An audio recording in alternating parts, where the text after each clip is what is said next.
Welcome to the Queer Confidence Podcast, the podcast to help you become your most confident queer self. I'm your host, he, she, they, Coach Alex Ray, and I haven't always been this confident. In fact, I used to be super insecure. And through this show, I want to share with you what's worked for me, my clients, and my guests so that you can become more confident. Hello, my friend. Welcome back. My unicorns, all my queers. You know, I just love that we get to reclaim that word.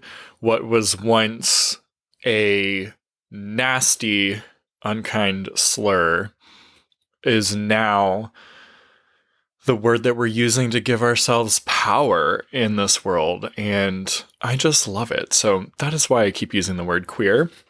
That's why this podcast is called the Queer Confidence Podcast. It's time for us to reclaim it and make it our power. You in? Yeah, let's go. All right. Today, we are going to be talking about the third step to confidence. And that third step is to have your own back.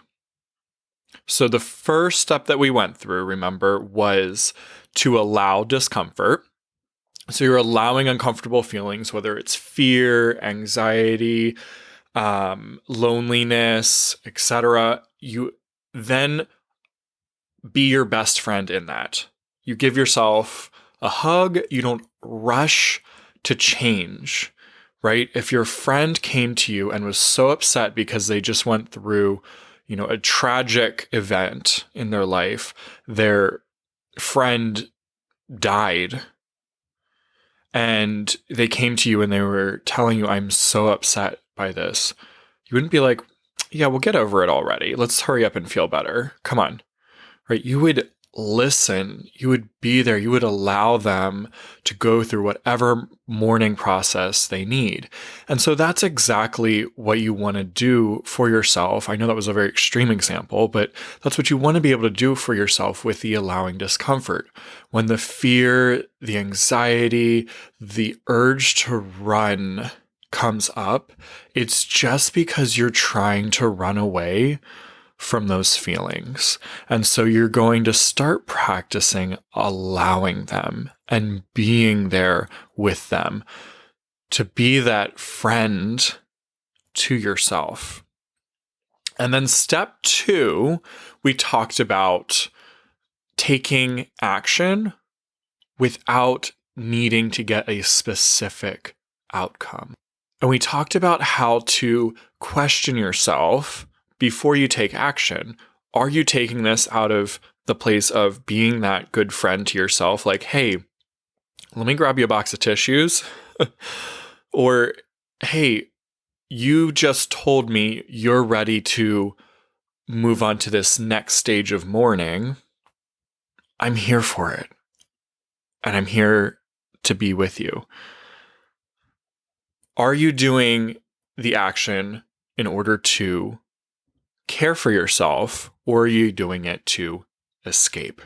Okay, so step 1, allow the discomfort. Step 2, take action that is not escaping the discomfort, but rather leaning into it and allowing it and being with it. And now step 3, I'm going to teach you how to have your own back. And this is where a lot of us go wrong. And I see this really commonly within our community where, look, we are under attack a lot, right? Even within our own community, we have a horrible habit of horizontal hostility. And that's where people of a marginalized group attack others within the marginalized group.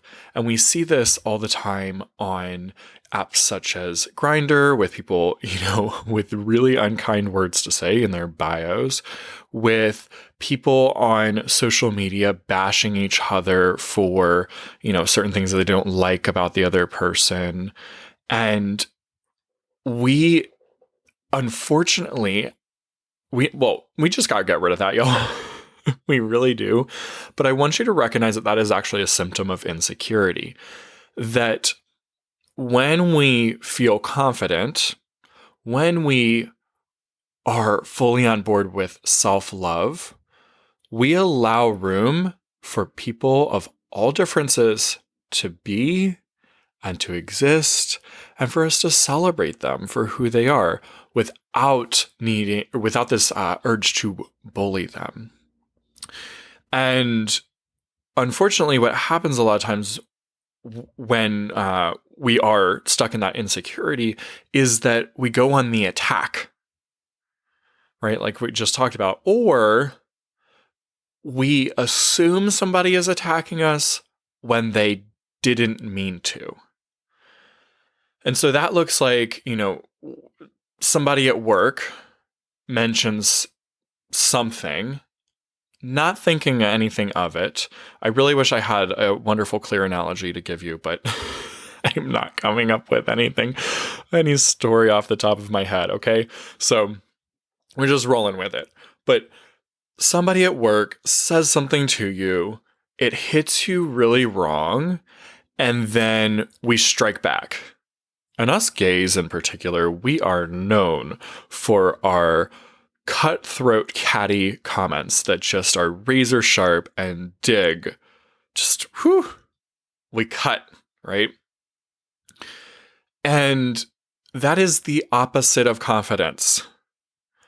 It's a need to try to make the other person wrong, invalid, immoral, unlovable, unworthy. It's a need to try to present the other person as garbage in order for us to somehow feel better about ourselves. And we only need to do that if we already have been telling ourselves this narrative of not being worthy, not being lovable, not being enough. Then we end up trying to attack other people with those same beliefs in order to protect ourselves. And what's happened here is that we've just become so used to these negative ways of talking to ourselves that we have a very fragile ego that gets shattered very easily. And so we strike out to try to get back.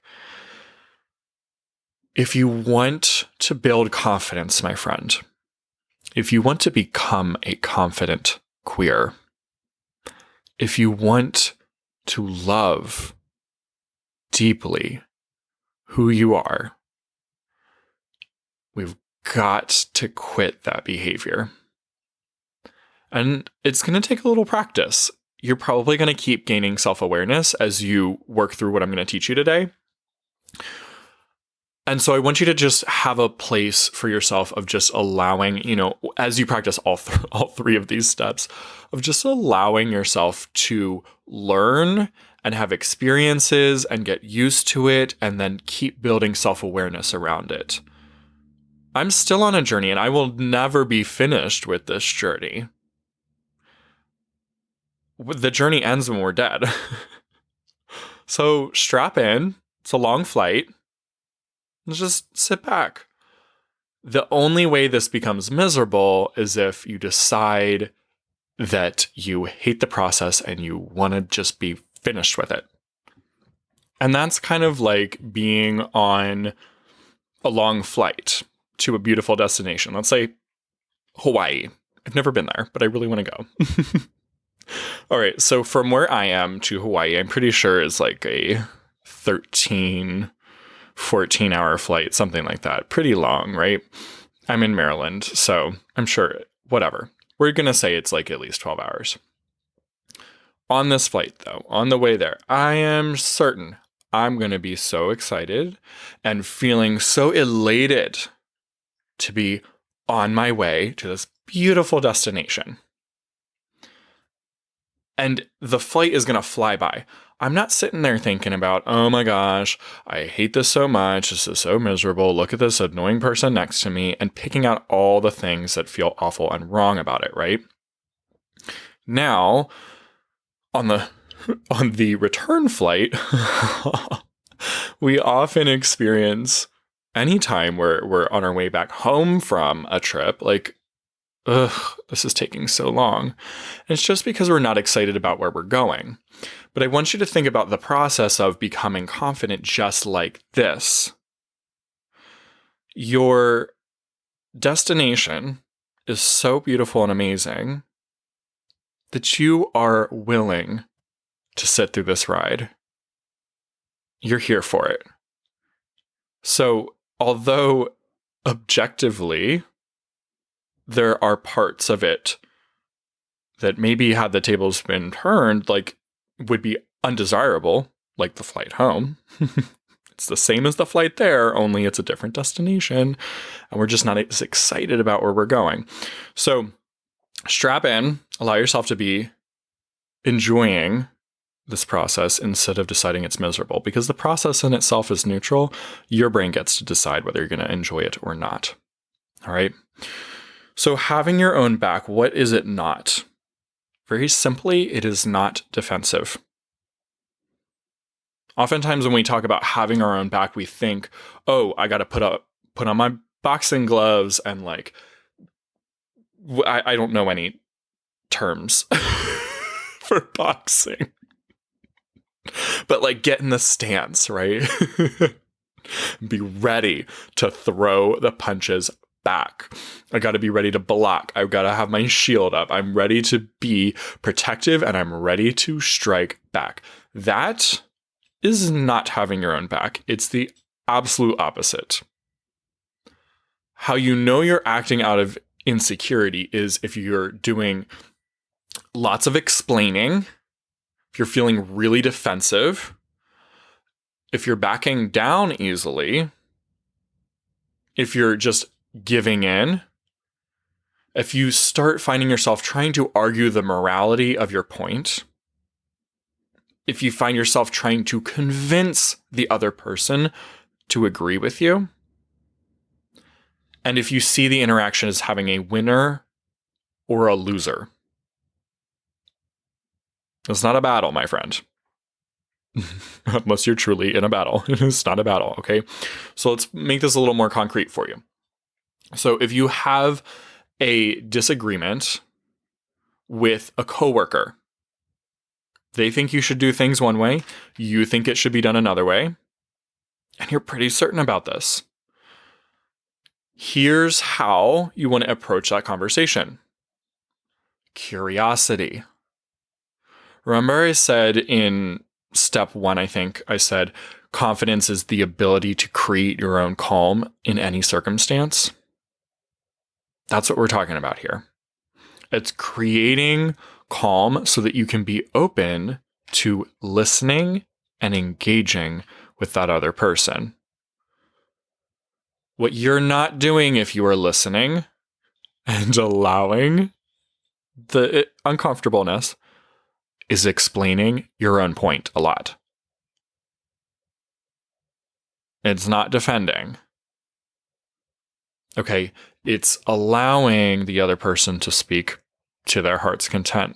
And the fun thing is when people, just a bit about human psychology, when other people listen to us, when we feel heard, we let our guard down and we're more willing to listen. So, if you want to be more effective, allow the other person to get their point across, even if you strongly disagree with it. It's funny, I was actually coaching a woman the other day who's in tech. She is a queer female in the tech industry. And there are not a lot of females in the tech industry, right? I come from a tech background. I used to be there. It is like 98% dudes.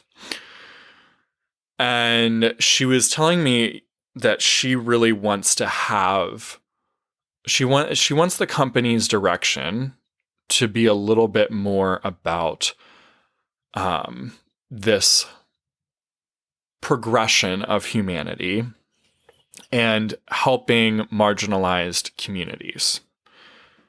And this feels very moral and very right to her and very good. But the company is not fully on board with this approach. They don't really care as much as she does about whether their company, I mean, they're okay with doing good, but that's not their main goal. I said, look, I agree with you. I would love for them to do these things. I think that's really great and wonderful what you're painting this picture of how it can help the world. However, you're doing so much explaining and you're being really defensive about your way has to be the way. And then you're causing yourself all this extra just what is that word? You're exasperating yourself, right? She's causing herself a lot of unnecessary pain and agony because she wants to argue this on a moral ground. Whenever we get into arguments with people and we're trying to make it about morality, both of you will be on the defense. Both of you will not be able to have a productive conversation because we humans don't like to be morally incorrect and we want to get on the defense when that's what we feel like someone's attacking our morality. So here's what I told her. You've got to just stop expecting them to be different than they are. We need to do more of that. And that is actually what builds your confidence. It's allowing people to be different than you and not expecting them to be different. We have these ideas in our heads like, oh, they should be on board with it. It's a really good idea. They should do this, but they shouldn't. The reason we know that they shouldn't is because they aren't. They're not on board with it. So don't worry about arguing with reality anymore. And don't worry about making it mean something's wrong with them because you're never going to get your point, or you're never going to get any change when you're making it a point of morality. I said, you just got to approach it from not needing to change them, from allowing it to be uncomfortable that they disagree with you, allow them to have their own views, and then argue the point from their point. How can you position your solution as something that would benefit their purpose for the company? You could still have your agenda, but you just need to figure out how to sell it to them. You just need to understand how to word it in a way that's not attacking who they are or their morality. It needs to be a collaboration. Hey, here you're worried more about profits. Here's how this method that I'm proposing is going to increase our profits, and it's going to be fantastic. And oh, by the way, I don't even know if you care, but it'll also do these great things for marginalized communities. And because we're integrating with these marginalized communities, then we are also going to increase our profits. Or whatever their main goal is. Maybe it's not profits. Maybe it's something else, right? Who cares? Let other people accept them being the way they are, and then worry about driving home the point with them in mind. Do you see the difference here? Insecurity has you living in your own thoughts all the time. You're caught up in, am I good enough? Is this right? They're never going to recognize me. They're not going to think I'm good enough. They're really like, my ideas are stupid and everyone's against me. And when you drop that, when you step over into confidence is just creating your own calm because you're there for yourself. And you're not gonna let yourself go. You're not gonna hate yourself out of this experience. You're gonna be there. You're gonna allow the discomfort, remember? And then you can have the discussion and be showing up with curiosity. And when you're showing up with curiosity, you're able to be in somebody else's thoughts. And when you're able to be in somebody else's thoughts, instead of trying to worry about what you're going to say next, you can actually hear what's going on, and you can then present your side in a way that's effective and speaking to them, solving the problem that they want to solve. Okay, so remember, having your own back, it's not lots of explaining. It's a lot of listening. It's not feeling really defensive. It's feeling open, allowing. The other thing having your own back is, though, it is not feeling really defensive. I'm sorry, I just said that. It's not backing down easily or giving in. And I was coaching another client the other day, and she was having this issue with needing to get some information from her doctor. And she was talking about, hey, I really have a hard time with getting on the phone with them. And then they give me some kind of excuse as to why they don't have the information for me yet, and they don't need to give it to me, and et cetera, et cetera. And then I just backed down. I'm like, oh, okay, no worries, whatever, right? And so that's the flip side of insecurity. So one side we have defending too easily, the other side we have giving up too easily.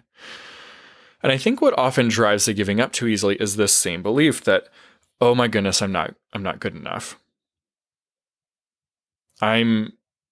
Of course they're right to not give me this information that I want, or of course I'm not right, with this discussion with the company because my idea is probably stupid. I'm not good enough, kind of dumb. And we get into those thoughts, and then we never have our own back through it. We allow other people to steamroll right over us. I was a pro at this. Anytime conflict came up, I was like, whoop, I'm out. So allowing conflict and being ready for conflict is a skill that comes from practicing these 3 steps. So instead of giving in because you're worried and all in your own head about what's wrong with you, instead decide ahead of time, I'm here to feel uncomfortable, and I'm here to get what I came for because I'm fucking worth it. I told her, look, this is your health on the line. This is your life. We're not talking about, I don't know, goofy little insignificant crap. We're talking about very important things right here, aren't we? And so she actually came up with this idea. It was fantastic. She said she's going to write down on paper reminders for herself before she gets on the call. And so some of the things that she was going to write down were things like just words of encouragement, like, you're a badass, you got this, you're worth it, you're valuable, your health matters. And the other thing that she was going to write down was, I'm going to get what I came for, and here's how. And she was going to write down some questions to keep asking. We often think that in order to have our own back in conflict, we have to argue our point, when in fact, it's way more effective to ask questions. I love to tell people about how I get every bank or credit card fee or anything reversed. I have a 90% success rate at this. And I remember the first time I called, I was so uncomfortable with it. But I said, you know what? This is going to be a great opportunity for me to get used to dealing with conflict. This is going to be a great opportunity for me to get on the phone with somebody and have my own back when they tell me, no, sorry, we don't refund that. You paid late, or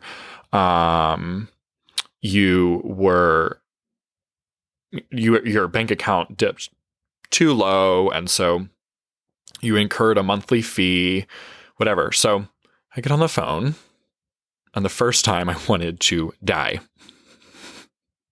But I was allowing the discomfort.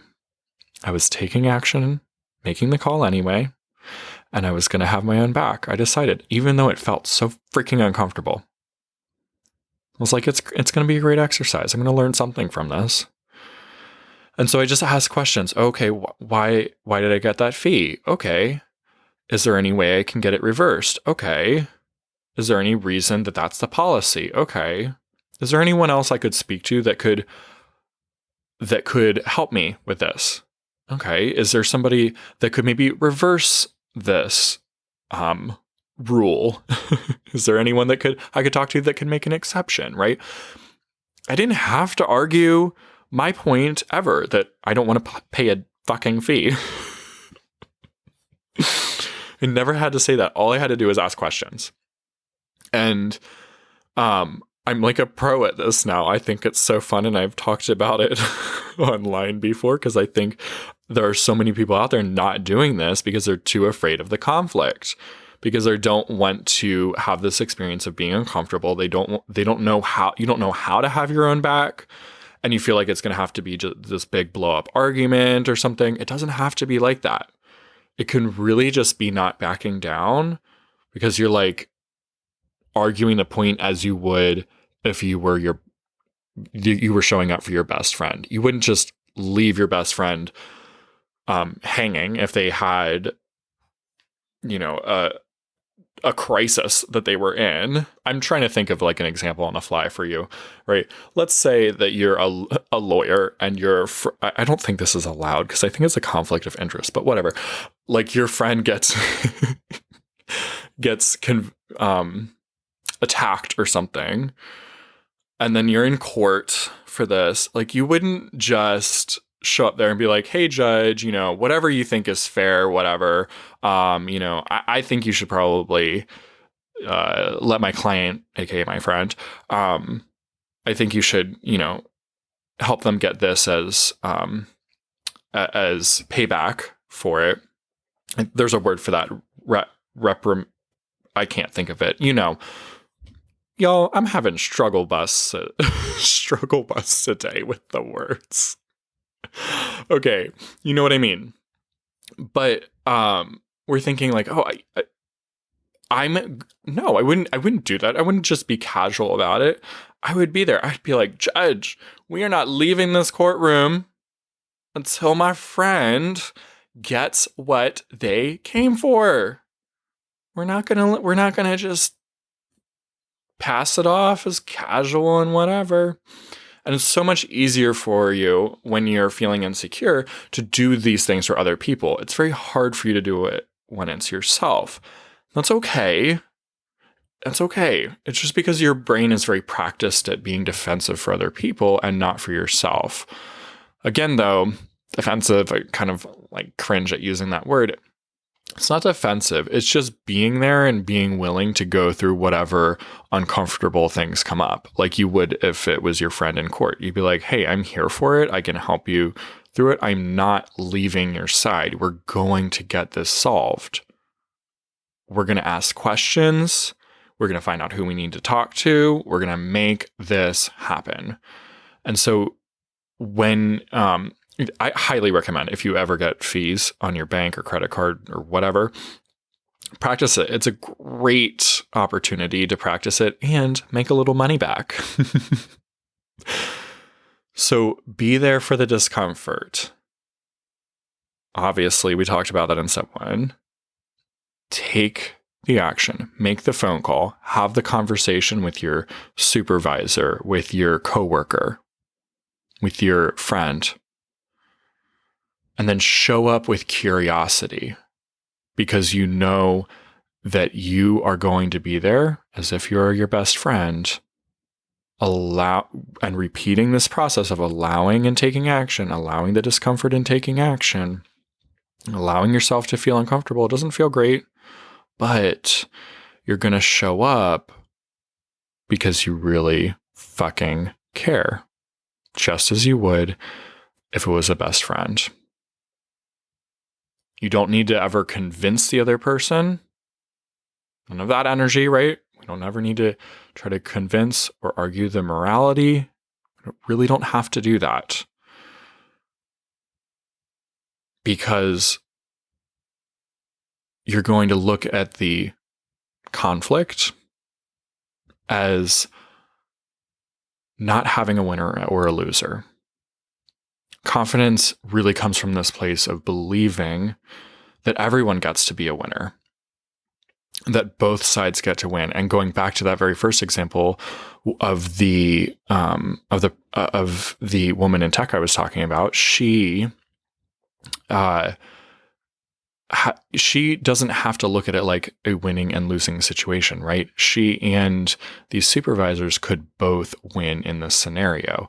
She would get to further her mission of helping marginalized people, and the company would get to win in increasing their profits. And for my client who was talking about the situation with the doctors are going to win because they're going to have a patient that's helped. They're going to have a patient that lives healthy. That's what the whole point of the hospital is for.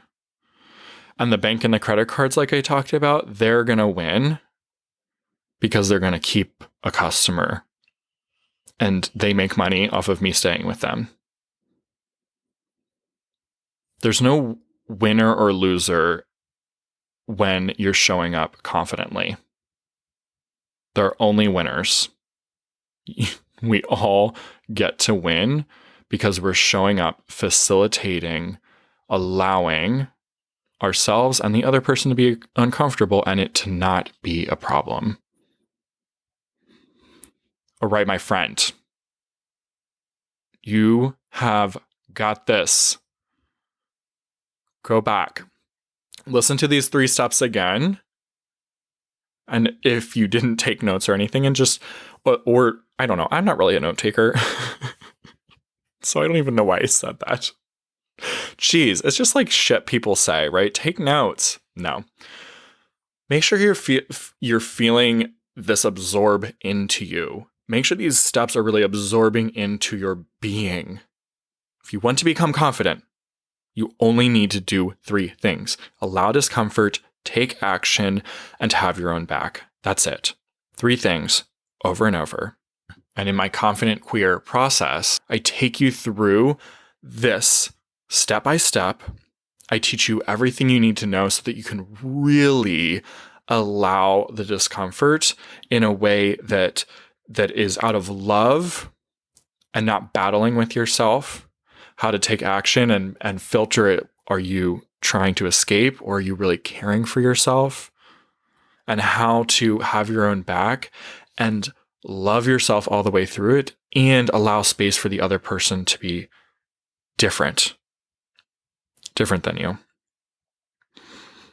We talk about loving yourself, as overused a phrase as that is, but really having a relationship where you allow yourself to really be you.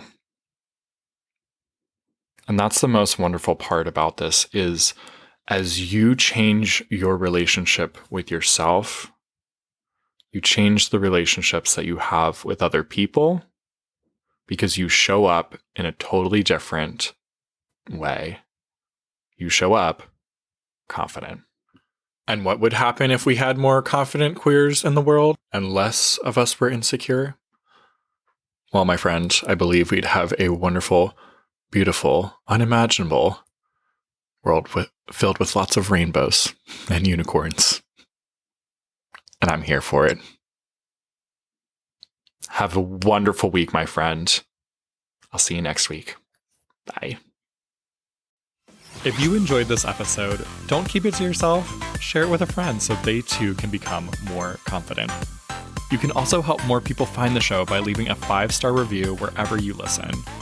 And if you want to become a more confident queer with support from yours truly, head to coachalexray.com or use the link down in the show notes. I'm looking forward to working with you.